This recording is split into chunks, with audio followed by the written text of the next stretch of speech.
Dry elsewhere with some frost in places. Minimum temperatures of 1 to 8 degrees. And now you're up to date on News Talk.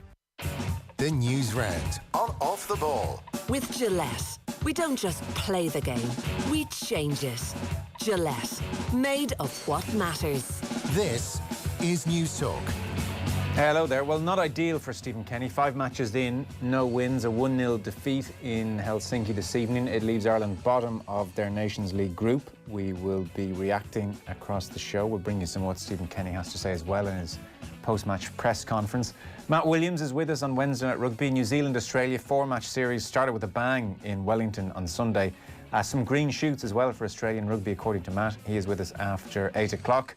53106 is the text number. We're at Off the Ball on Twitter. Also, whenever Micheál Martin emerges with news of new restrictions at government buildings, we will bring you his address live and in full here on the show. The Cabinet have just started their meeting this evening. With us now, though, Richie McCormack. Hello. Hey, Joe. How are you? Very well. Nathan Murphy, good evening. Evening, Joe. Rinse, wash and repeat. That's the Ireland performance, Nathan. Wow, yeah, and this time they don't even get the point. A horror show at the back from Darren Randolph. Ireland trying to play it out from the back, which I think most people felt was a positive sign. Made a complete mess of it, as happens a lot of teams, and they concede. But the performance, the rest of it, was like what we've seen over the past week. Created any amount of chances, but just cannot buy a goal at the moment. Hit the woodwork. The keeper made a couple of brilliant saves towards the end. And unfortunately for Stephen Kenny, as much as there are signs of progression, that the criticism is going to come thick and fast now because the results aren't there. But I don't think you can watch that performance tonight, considering they're missing up to a dozen players who may have featured at some stage, and not feel as though things are going in the right direction. They had 47% possession. Finland kept the ball very well as well. They had 5 shots on target to Finland's 2, 11 efforts on goal in total to Finland's 7. They played well in many ways, Richie. It's a similar theme. They did play better football in many ways. Even, you know, I'm conscious lots of people might be leaving work or getting out of work and haven't seen the game. Even 90th minute, the Curtis chance right at the death. This was Ireland 1-0 down. Duffy has the ball. In any other circumstances, pre-Kenny, he's booting that ball long. Instead, pass. Doherty makes a great inroad and run, works it up the right-hand side. Brady puts in a really good cross. And the keeper makes a great save. It was great football. It was really good football. It was, and just before the goal, not long before the goal, there had been a passage of play whereby it was played out. Things played back to Randolph, and very quickly everybody adjusted themselves and was able to play out comfortably from the back. There was no sense of panic. It was just this rushed kick out from Randolph, which was trying to make its way towards Duffy, which is intercepted by Pukki and led to that Finland goal. But as Nathan mentioned there, as you mentioned, Joe, like anybody who watched that game can't necessarily be upset with how Ireland are going, because it is just like Daryl Horgan said the other day, it's going to take going in off somebody's arse. They're creating chances, they're playing well, they're deprived of players and playing well, they're chopping and changing players and playing well. It will just take a goal to go in to completely change everyone's mindsets around this setup at the moment, because there are so many positives there. Like, I would rather have watched that, and I think a lot of people will be the same, and I hope they are anyway, than sitting back for 80 minutes and hoping for the best and maybe catching one late on. Like, they were trying to create chances throughout the game. They're trying to bring the game to Finland. They were denied by what was, if people remember, the not too far off being a Gordon Banks versus Brazil or Peter Schmeichel in Vienna kind of save late on from Hradecki in the Finland goal to deny Ronan Curtis. It was that level. And just before the goal as well, Enda Stevens had nicked one off the bar after finding himself in the 6-yard box almost in a poacher's position. Like, the green shoots are there. It's literally just going to take somebody shinning it in, somebody heading it in off their arse. So, you know, a goalkeeper having a flood moment of his own, a la, you know, Karius in the Champions League final. And that will happen. Along the way, somewhere along the line, that will happen. They just have to keep faith in how things are going, because they are much, much better looking.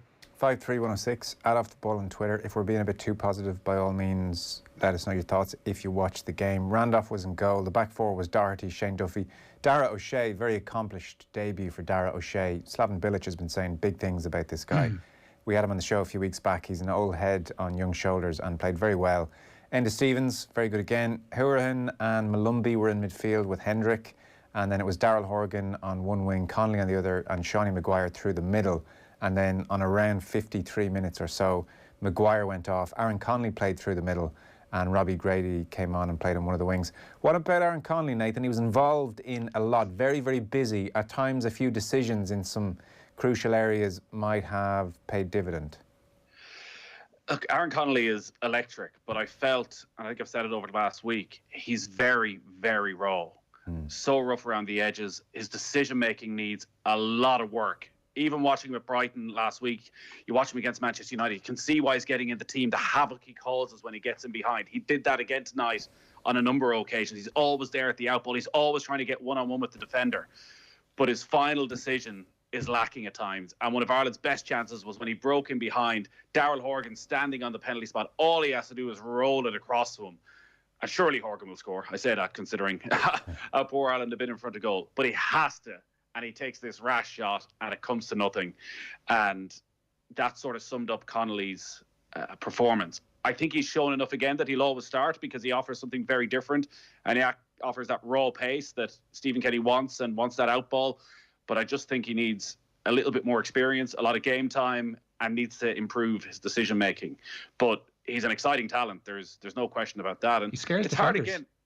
He does. That's it, exactly. Particularly, I think, at international level, that there's big opportunities from there. But he hasn't scored a huge amount of goals at club level. Obviously, at that brilliant day when he burst onto the scene against Spurs. But goals have been hard enough to come by from over the last year or so. So it's a part of his game that I'm sure Brighton are very aware of as well. Listen, they like having his work ethic. They like having the danger he brings.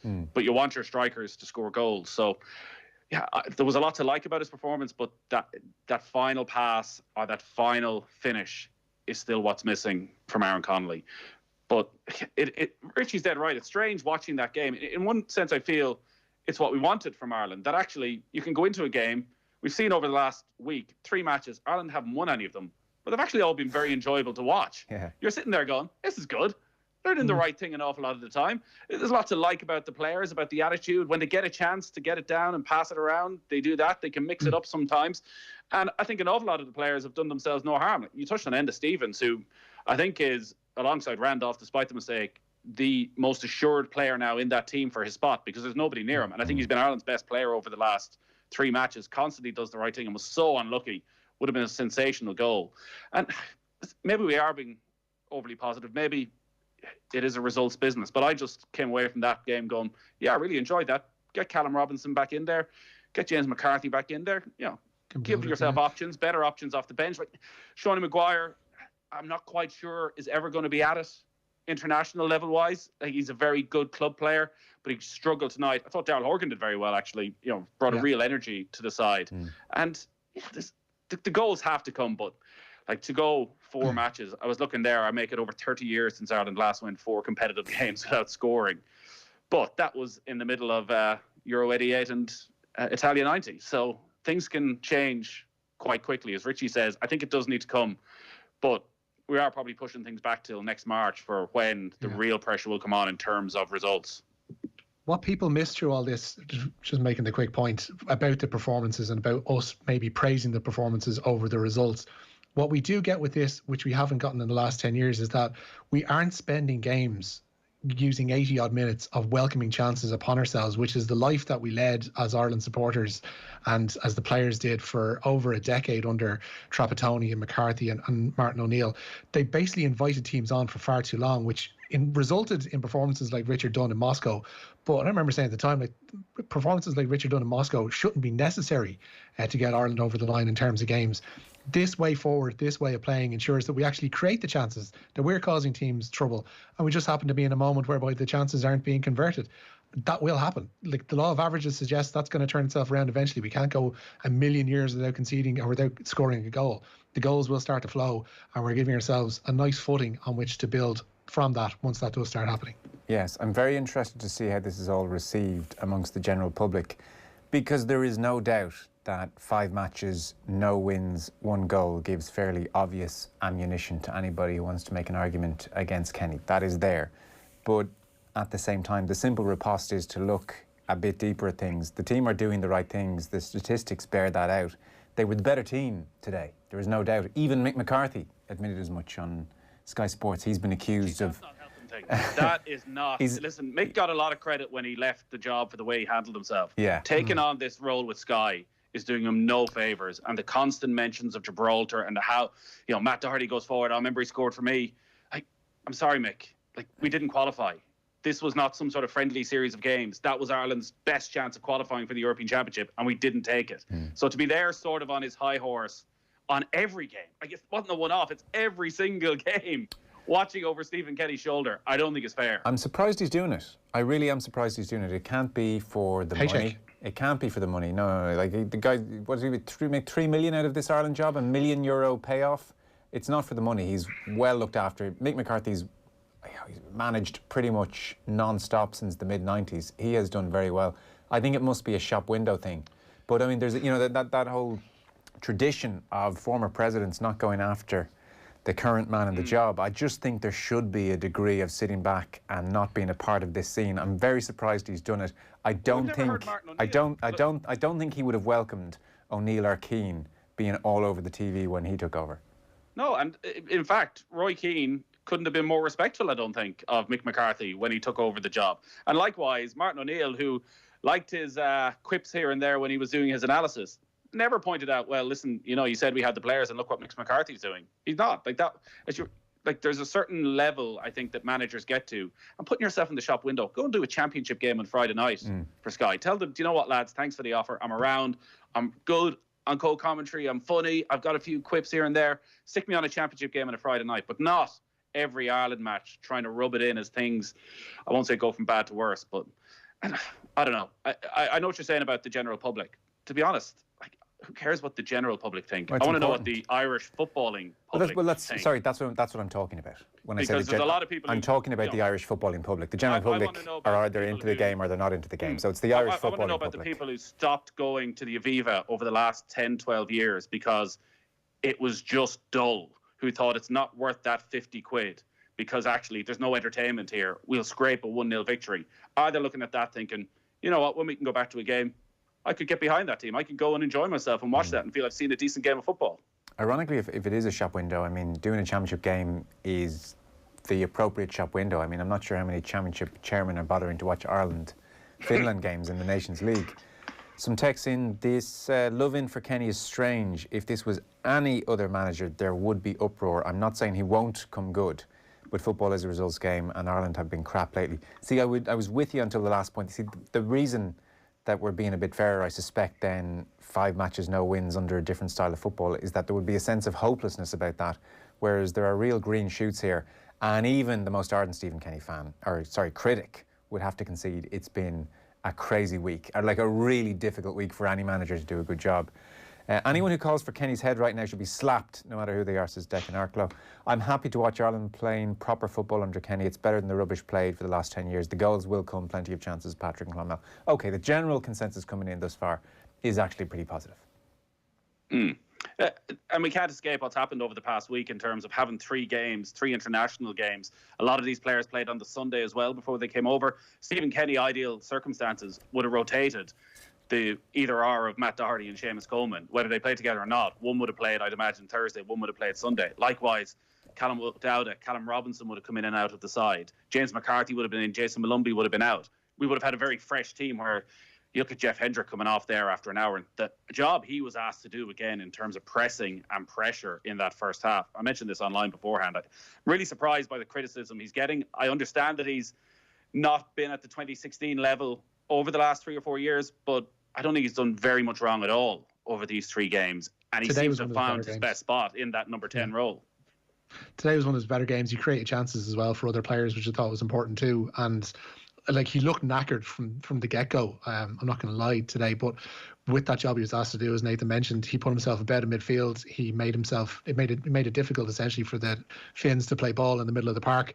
And like I mentioned, got the ball forwards to the front 3 and started creating chances for them and had a half chance of his own. So, like, not setting the world alight, but again, I don't think he'd be worthy of being pilloried online or elsewhere for that performance today. We are bottom of our group now. I don't want to be relegated to League C of the Nations League. That is a short-term concern, as well as our seedings for the World Cup draw, even more importantly. But I don't really want to go down to League C right now. Bottom. Say again? We're on 2 points. Bulgaria are on 1 point. So don't panic just yet. The bloke on Sky Sports playing Wales later on this evening. The bloke on Sky Sports just lied to me then. He literally just said, you're bottom. Yeah. You're bottom. Okay. No, Bulgaria are playing. And here it may well come down to a showdown in Dublin, Joe. The one we're all waiting for next month. Yes. A couple of weeks before Christmas, Ireland-Bulgaria for the League B fight for survival. And maybe that's when we'll get our goal. Full of positivity for how Ireland have played, but an honest question, where are the goals going to come from? Beyond Parrott, is there a genuine talent out there?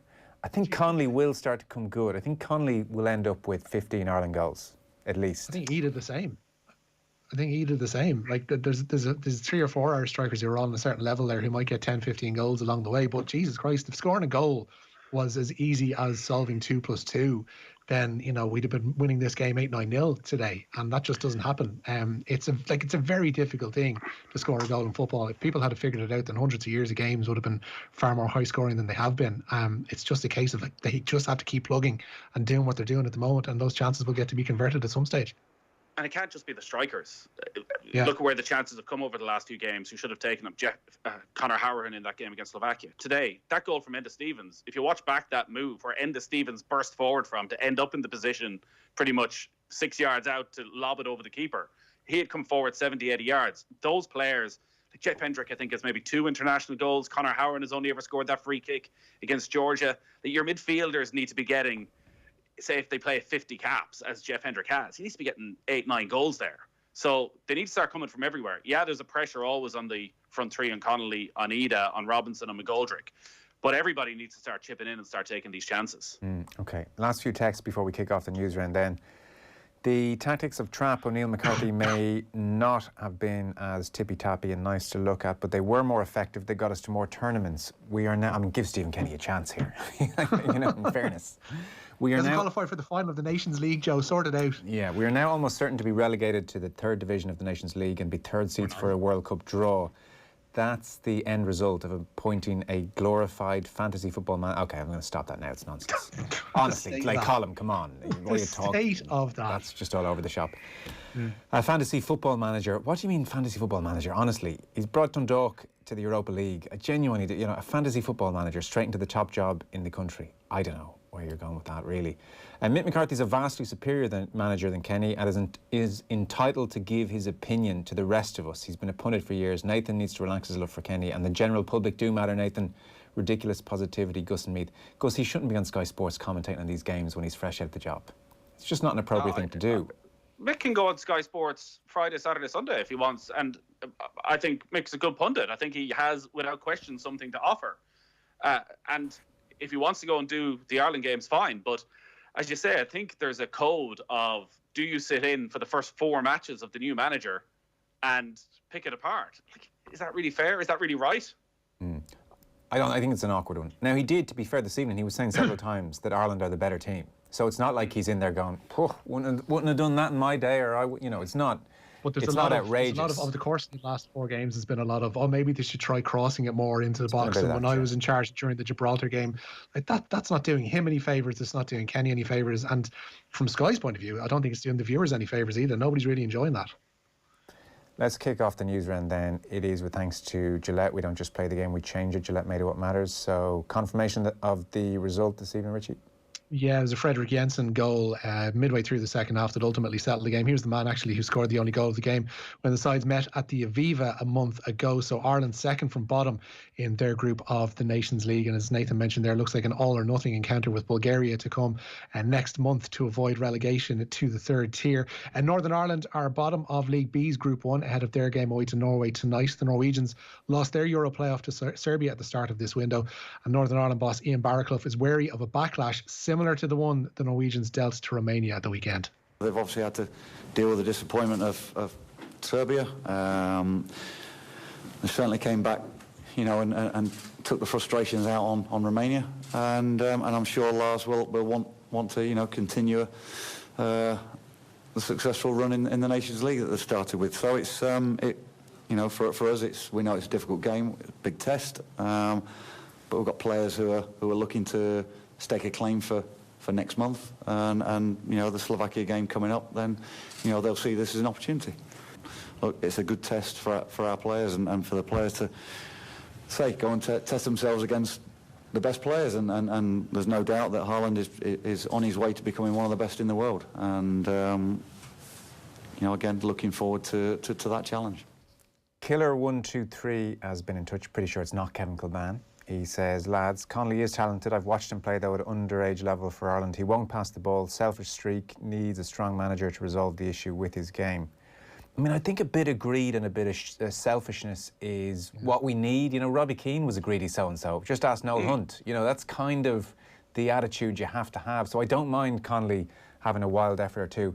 Ironically, the incident that Nathan is talking about, and it was really the one I had in mind when I asked about Connolly, was when he had two men in the box and he just made the wrong decision. He put it across the keeper, who took it too easily, and Darrell Horgan was stood on the penalty spot, and you could hear this high-pitched Aaron, you know, just screamed at him, how did you not see me? I'd be really curious to know if Connolly saw him or saw both and just made the wrong decision. Like, decision making is something that comes very naturally to some players. I'm not sure it does to Connolly, Nathan. I suspect he was busy banging in lots of goals across a lot of his teenage years and maybe didn't have to develop that side of his game.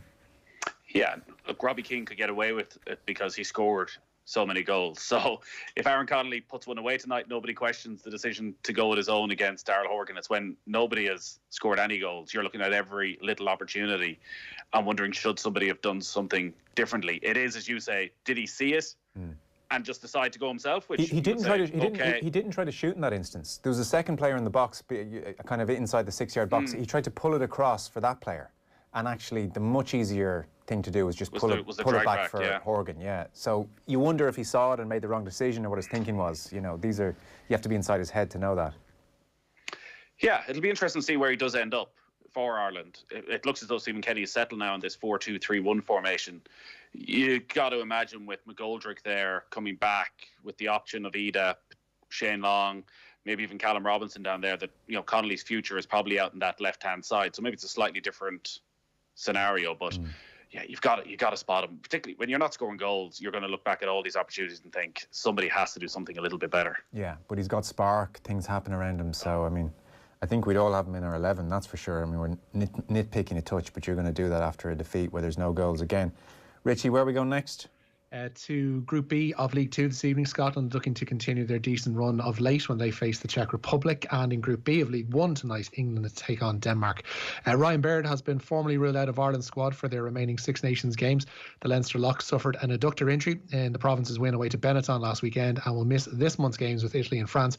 Connacht's Ultan Dillane has been added to the squad in Baird's absence. Peter O'Mahony and Chris Farrell were close contacts of a positive COVID-19 case on Monday at Munster, and they will join the Ireland squad on Monday, after completing periods of isolation. Okay. Project Big Picture proposals, which would have restructured English football, have been rejected by clubs in the Premier League. They've instead agreed to work on a strategic plan, they say, to find a new way forward for the game over there. The English top flight will also give financial rescue packages to the EFL to ensure no club will go out of business as a result of the current pandemic. However, Cambridge United Chief Executive Ian Mather doesn't believe the amounts being made available will be enough to save clubs. Well, it's helpful, obviously, and it's money that wasn't there, so thank you for that. But we need to understand exactly what the deal is, how much of that is grant, how much is interest-free loan. Even an interest-free loan has got to be repaid at some point. So we need to know the detail, and we need to understand exactly how that will be distributed amongst League One and League Two and whether it's enough. Clearly, there's a lot of pressure in League One and League Two, and obviously the Championship needs some funding as well. So is it enough? I don't know, but it is some progress. Now, Pádraig Joyce has his hands full at the moment. We've got Gaelic team news, Joe. This is amazing. In October, Galway football manager Pádraig Joyce has picked his team for Sunday's Alliance League clash with Mayo. He's deprived of Mike Cullen players due to a COVID-19 outbreak at the county champions. Currafin's Jason Leonard will make his league debut at wing forward in the game at Tuam Stadium. Captain Shane Walsh is still recovering from ankle and knee problems and does miss that Western clash. Hi lads, can there be a worse footballing curse than the lot of the Irish fan? I've supported my country for a long time. I want to continue supporting my country, but it's so painful, and we're clinging to what seems like false hope here. One moment of joy every 4 years or so. The last time we had that was Robbie Brady in Euro 2016 from a despondent Brennan Leakslip. A despondent Brennan Leakslip, Nathan. You see, I think that's what is and will change, that we have lived in recent times for the moment. So Shane Long, Robbie Brady, you don't know when they're going to come. They're unexpected a lot of the time. That actually you can sit through 90 minutes, you'll win hopefully most of them, you'll draw some of them, but you'll enjoy it. You'll think, actually, that was a good game of football to watch, which I think an awful lot of the time over the last 10 years, we simply haven't had with an Irish team. And I think we need to be real about exactly how far Stephen Kenny is going to take this group and how far people expect him to take this group. I don't think anyone's suggesting that Ireland in the next 2 years are going to become one of the top 8 sides in Europe. I think they want an Ireland team that can compete like they did tonight with Finland, beat a team like Finland. But like Finland will look at Ireland and think, yeah, that's a game at home we should be winning. They're a team who've already qualified for Euro 2020. So there's an awful lot of teams, probably 20, 25 teams in Europe of similar talent, that if Ireland can get to be one of the best of those in that group, I think that will be progress. And when the minnows come to town, you go and you beat them and you beat them well. So like, there's probably a limit short term as to where this group can go. But I think by and large, there's been signs that things are getting better. But obviously, particularly I think in March when the World Cup qualifiers come, if results aren't there, if they're still not scoring goals, well, Stephen Kenny's going to have to answer an awful lot of questions. Yeah, it gets sticky then. Ireland are now going to be like Georgia. We'll play loads of football, nice technical football, loads of possession, create a few chances, not score and eventually lose, and I'll still buy a season ticket. Well, I mean, if we play loads of football, create a few chances, I think we will start scoring. I mean, it sounds like a decent recipe to me. It'll be the most unlucky tenure. It will be the most unlucky tenure if Stephen Kenny's teams continue to play good football, which we all agree, create chances, which we all agree is happening, and never score. I mean, it will be quite something. Yeah, and the Georgia comparison I've heard a few times. So Georgia are probably a team that have transformed from a side we would have looked at as minnows to a team who we now struggle to beat and technically look better either at home or in Dublin. But Ireland have better players than Georgia is the difference. Ireland have a better quality of player, but we haven't shown that. So actually, if Ireland play like Georgia and are as comfortable on the ball as Georgia, but have a better quality of attacking player, I think they will score more goals. So Georgia's, it's not the worst comparison of playing that style of football. Georgia play at 5 miles an hour. I mean, they are dreadfully slow. They're technically really good, but it's slow, it's painful. And actually, Ireland tonight, on occasion, and this is players finding their feet with a new possession game, at times are taking too many touches on the ball. But when it was moved quickly and things happened, like you think of the chance in the first half, quick free kick down the left-hand side, and it eventually fell to Hendrick, who should have done better. It was quick, fast football, and that's when Ireland are at their best as well. So, we are so early into this whole thing. Richie, last story before we wrap up? Yeah, funny one this. The FAI Appeal Committee found Wexford guilty today of breaching and fielding an ineligible player in 4 First Division matches. Those games were away to Athlone in July and then in August at home against Cabinteely, away to Shamrock Rovers 2 and Cove Ramblers. Wexford will now forfeit all 4 of those matches by 3-0. But the Ferry Carry Cove Park say they're astounded by the ruling, with the players' ineligibility only becoming, they say, because of an FAI registration error. They're now seeking arbitration in the matter. And new coronavirus restrictions in Northern Ireland means spectators will not be allowed to attend sporting events there for at least the next 4 weeks. Elite sport will be allowed to continue, however, including GAA matches, Pro 14 rugby and soccer internationals at Windsor Park. The 2020 GAA Football All-Ireland Senior Championships almost here. To market Super Value and OTB are calling on GAA fans across the country to support where you're from. Are you the country's most devoted superfan, Nathan? Well, we want you to send us your videos showing us just how much of a superfan you and your family are. You can send us a 20-second video of either a pre-match speech, this I want to see, your pre-match setup at home, or live match reactions. Send them to us. Social media, you can use the hashtag where you're from, or on WhatsApp 087 9 180 180. And every Friday across the championship, we will choose a winner. Each winner gets a very nice €200 Super Value voucher, and also the chance to star in Super Value's Superfan series, which will be a fly-on-the-wall peek inside the homes of dedicated supporters around the country. It is all with thanks to Super Value, proud sponsors of the GAA Football All-Ireland Senior Championships. You can check out facebook.com/Super Value Ireland for more. And I'm reliably told that Nathan Murphy is going to kick off this whole venture by recording a speech to Mayo as they embark on the 2020 Championship. I look forward to it, Nathan. All right, I'll have a good think about it. It's weird. Time has never moved more slowly, it feels, in some way. I can't believe it's finally here. The Mayo Galway this weekend. I know, it's incredible it's here. And now and you kind of think, oh, well, it's a bit of, we're feeling our way into this whole thing. But championship, knockout championship is around the corner. It's straight into it. And this whole thing is wrapped up in about 7 weeks. It's going to be enthralling. Every Monday, it'll be hard to keep track of what's happened. Yeah, it's going to be great. Hopefully it all just goes as smoothly as possible. Happens. Yes, that's it. That's if anything happens. We could be sitting here on Monday saying nothing has happened, obviously. So Touch wood. Just want a game, Joe. Just want a game. we'll take one game. Nathan, as I understand it, you're going to go and keep an eye on Stephen Kenny's press conference and return on the football show with the word. So it seems, Joe. I look Okay. forward to it. Very good. Richie McCormack, thank you. Cheers, lads. We will get the thoughts of Vinnie Perth, who's been watching that game as well, in just a moment, and bring you some of what Aaron Connolly was saying on Sky. The News Round on Off the Ball.